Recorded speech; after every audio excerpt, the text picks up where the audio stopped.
Welcome. We are here. We're gonna be doing a door-to-door Q&A. It's gonna be right, it's gonna be light, it's gonna be polite. You may ask yourself, is this gonna be useful? Is it gonna help me within my journey? Yes, it is. Because last year, I was the #1 rookie, absolutely dominated the industry, had no door-to-door experience prior. This can go for if you're gonna be in pest control, solar, security as well. So we're gonna be going straight to it. I got a lot of questions here and should be fun. Ain't that right, guys? It's gonna be good? Yeah. It's gonna be fun? Run it. We got this, baby! We're gonna be doing this! Alright, I got a lot. Then just keep it simple, stupid. Not good! First question, can I be hired or no? No. You're not allowed. You cannot be hired. You're fired. What's your #1 secret of closing a deal with someone's unsure? Great question. The confused mind is always gonna say no. So backtrack, find the objection, and keep it simple. A lot of the times when it comes to somebody that is unsure, you can always close them on the idea of trying it out. Hey, best case scenario, if you like this product, keep it. Worst case scenario is you go back to whatever the fuck you were doing and then move on. What is the ROI if I pulled up to someone's door with a burner with a twitch on it, cuh?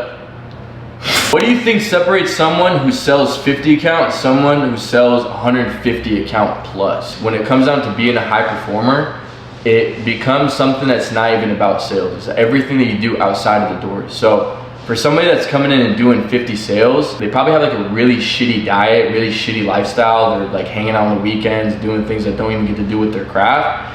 The person that's doing 150 plus accounts is somebody that's actually dialed in, lives, breathes, eats, nothing but just the job in itself. Because again, with door to door, you're only working 6 months out of the year. So why not work your ass off during that period? Like, why would you be thinking about something else?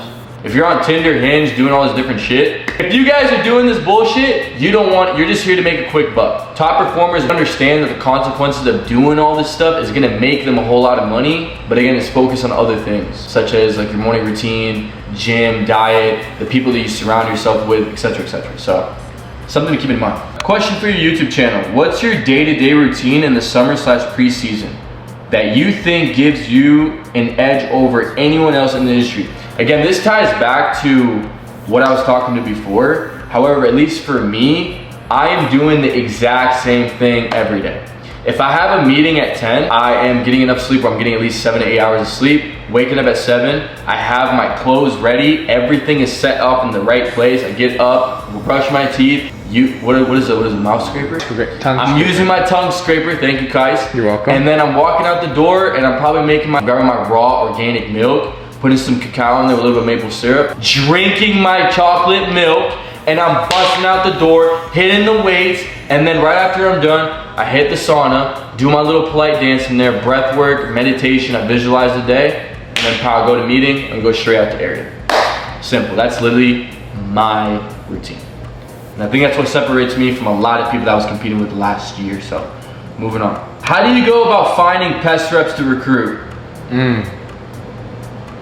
You bring them onto alarms. What you do is you go find very young, vulnerable men over the age of 18, and then you sell them on a fake dream, and then pow, you just recruit them. Sell alarms. Sell alarms. And if you're gonna do solar, knock for a good company. Best motivational advice for people who are against doing door-to-door. What does that even mean? Really? I have no idea. What the fuck? Wait. If you're against door-to-door, what are you selling for? Okay, if you're gonna be a doctor, you're gonna be a lawyer, totally fine. Go ahead and do that. You need to get the degree. But what else are you gonna sell it for? 9 to 5? I, Nor Sneef, and I approve of this message. Is it grippy? What? The summer is pretty grippy, I'm not even gonna lie. It gets sticky, it gets hot, so make sure you have some water bottles. Or get good at getting water bottles at the doors.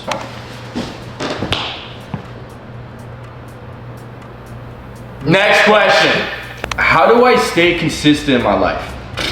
I love this question. So to bring it back to the door-to-door space is understanding on how to do the same thing every day. Being able to get to the point where you can enjoy being bored and learn on how to say no, right? If you're a people pleaser, which is something that I struggled with a lot during the summer, I believe that I was able to kind of correct that right after. Someone who wants to, hey, let's go here, no. Let's go do this, no. And a lot of times I found myself being kind of a party pooper. But again, not everybody's gonna understand your assignment, your mission. Only person that's gonna understand it is you. Because you plotted it out, you wrote it down, you know what you need to do. So just pretty much just being able to say no and find peace in boredom. Good icebreakers for people to see you as human. I like to use the one where, hey, sorry to bother, oh, you don't seem too happy to see me. Or, don't chew my head off. Which is kind of funny is whenever I say don't chew my head off, some people think that I'm saying don't chew my head off. Same thing. When I'm saying don't chew my head off. My head off. Don't chew my head off. Every single time they just hit me with a smirk and they're just like, Right. they'll be like, what do you want? Another one is if somebody comes out pissed off, acknowledging it, because a lot of times in sales you like act like they're not pissed and you continue with the sale. Honestly, if you literally hit them with, hey, you don't seem too happy to see me, I'll be quick. Usually sometimes people find respect in that. Sometimes if you're knocking on a door and somebody happens to be like opening the window from the top, a line that I use during the summer, if it's a woman, I'll be like, Juliet, it's Romeo, and I'm here to save you. That one works every single time. And usually a lot of those sales that I'll make are people that usually never open the door or never like to deal with door-to-door to people, but for some reason it just gets them going, so.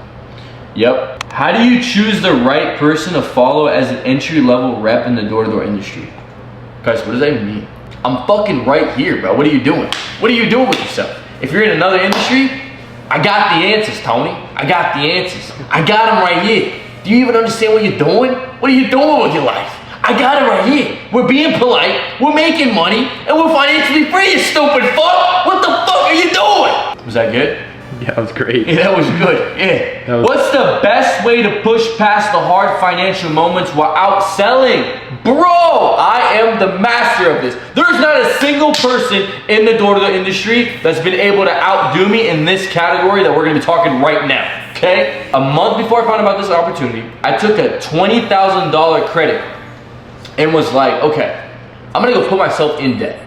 Because if I put myself in $20,000 debt, I'm either gonna be homeless or I'm gonna develop a skill set that's gonna get me out of that 20K debt and it's gonna make me even more money. So what did I do? Took my credit card, went down to Mykonos, swipe, showed my life of how it looked like before I won, came back, $4,000 mentorship, went to all these stores, swipe like I got it. Kept doing that till the banks would call me every single second. Found out about the opportunity, I was like, yeah, I'm doing this now. Kind of funny is during that time, the only thing that I was thinking about was my debt. And it didn't make it easier when I'm out in area and I'm getting calls from the bank saying, hey, you need to make a payment, you need to make a payment. It messed with my head so much to where I literally stopped answering the banks. What you need to do is just block the banks. I mean, if you were in my situation, I would say just accept your credit score tanking. But in reality, you literally have to make this job not about the money in order for you to make a lot of money. So just have to come to a point where you're just so delusional where trying to get money is not an issue, okay? Focus on the numbers. The more numbers you do, the more money you're gonna make. Just don't make it about money. Make it about numbers, make it about performance, you're gonna be all right, okay? Drugs an advantage or disadvantage? The question is, what kind of drugs? Honestly, I'm gonna say this, if you're smoking weed during the summer, you are a fucking loser. Straight the fuck up. Straight up, you're a loser because weed makes you accepting of your current situation and it doesn't make you strive for better. I've literally never in my entire life met a successful individual that smokes weed. And if I did, they've already won, okay? They're not on the journey, they've won. You can go be a hippie, you can do all this shit, go do it when you win, all right? Like, and again, I'm not the type of person to be like, yeah, be super stoic and like, and be boring. No, not at all. The people that are having the most fun are the people that are winning. I'm just telling you that for the time that you're working, just dial in and just block out the noise. And then you can go have all the fun after. We're doing this to be financially free. We're doing this for the elevator lives. We're doing this so we don't have to work anymore. So stop doing drugs, god damn it. The fuck? What is the best event to go after the season? Quick plug, Alchemy. Pretty cool. Love you, Doug. Thank you.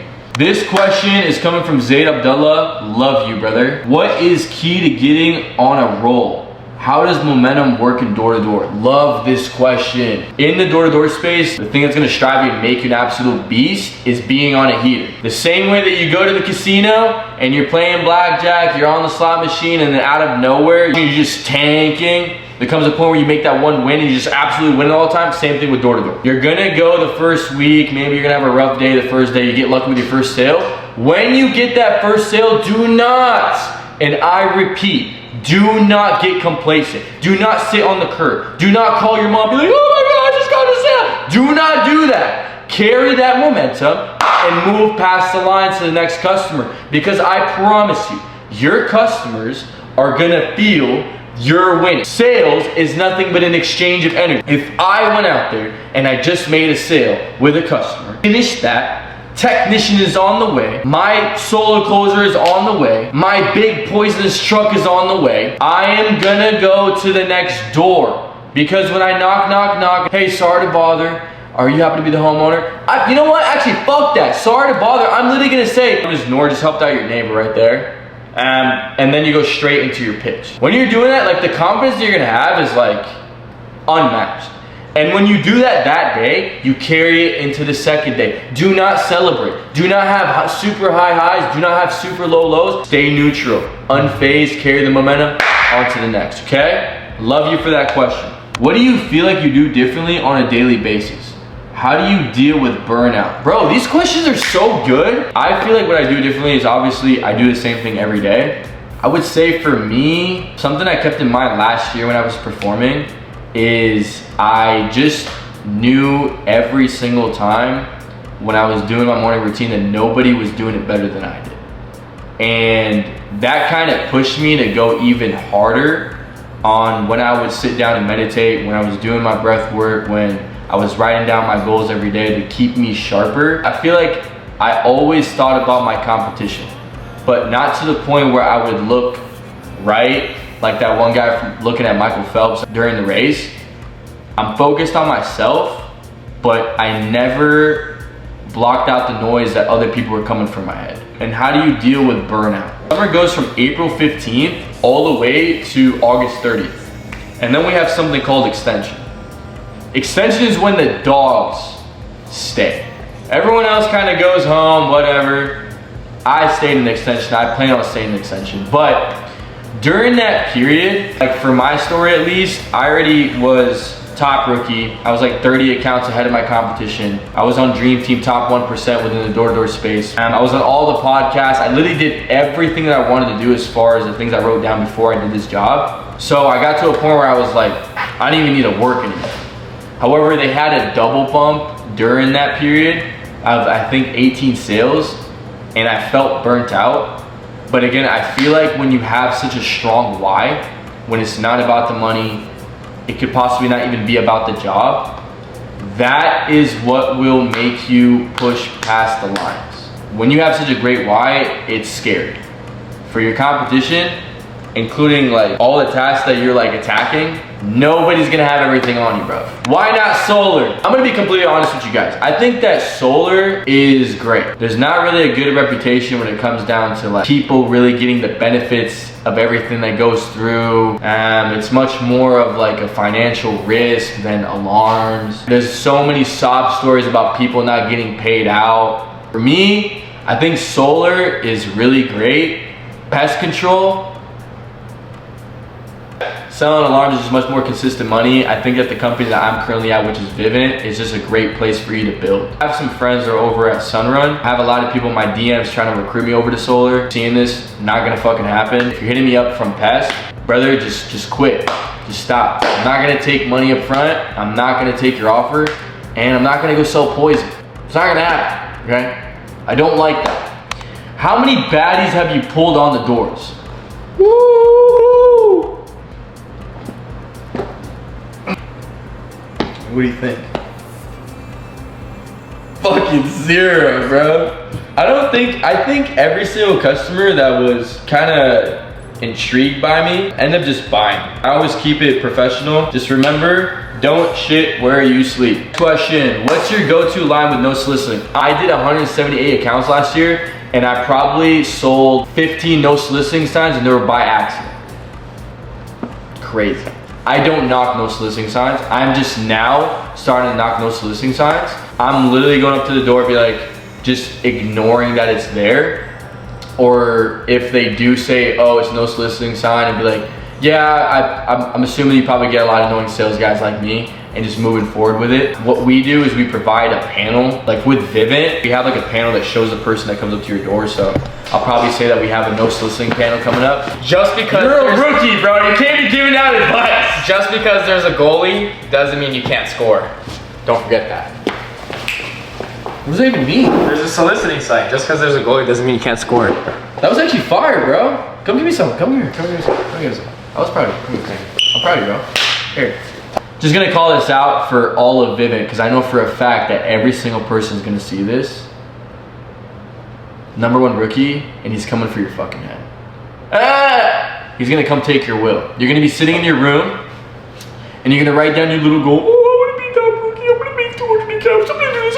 And then Kais over here is gonna come and take your will away from you, bro. How long does it take you to know if someone's a buyer or not? And how do you tell? This is something that you're not gonna be able to tell as a rookie, but for a lot of vets that have been doing this for a long time, you can kind of understand by just the look of somebody's face. However, every single time you have to move forward with the sale, if somebody's not being responsive at all and they're just saying not interested, hit them with the Hail Mary. Say, if I was able to do this, would it make sense for you to try it out? Would it make sense for you to hear me out some more? I'm moving on. I'm not gonna be wasting time with non-buying customers. The best people in this game that are literally ridiculous at this job are people that don't waste their time with non-buyers. You wanna be spending your time with people who are going to buy.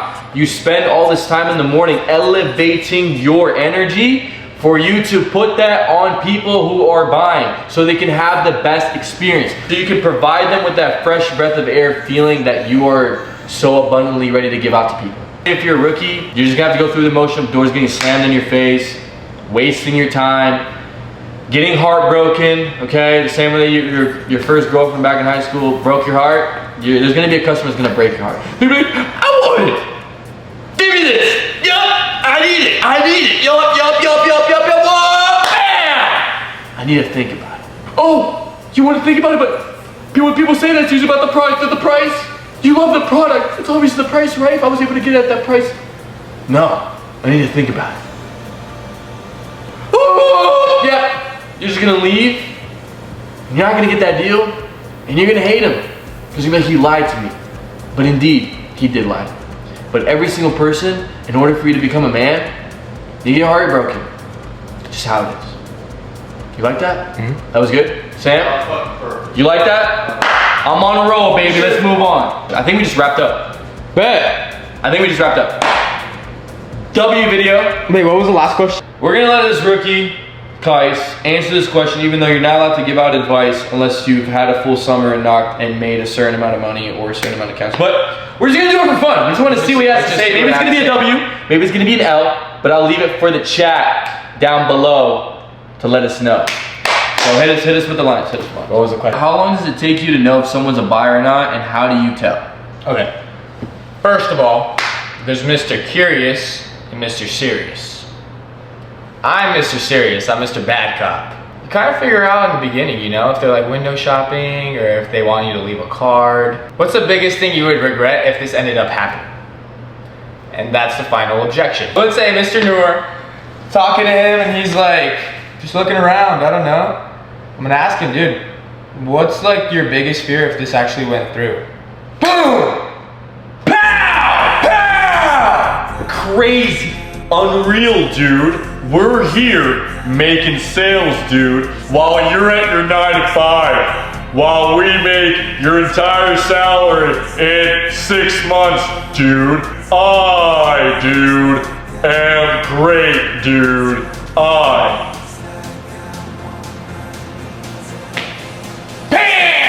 I fucking hate pest control! If you enjoyed this video, share this to a friend. I make these videos so you as a recruiter, or you happen to be a rookie and you have a bunch of friends, send this over to him. This is gonna be information that you can use for yourself. So again, love you guys.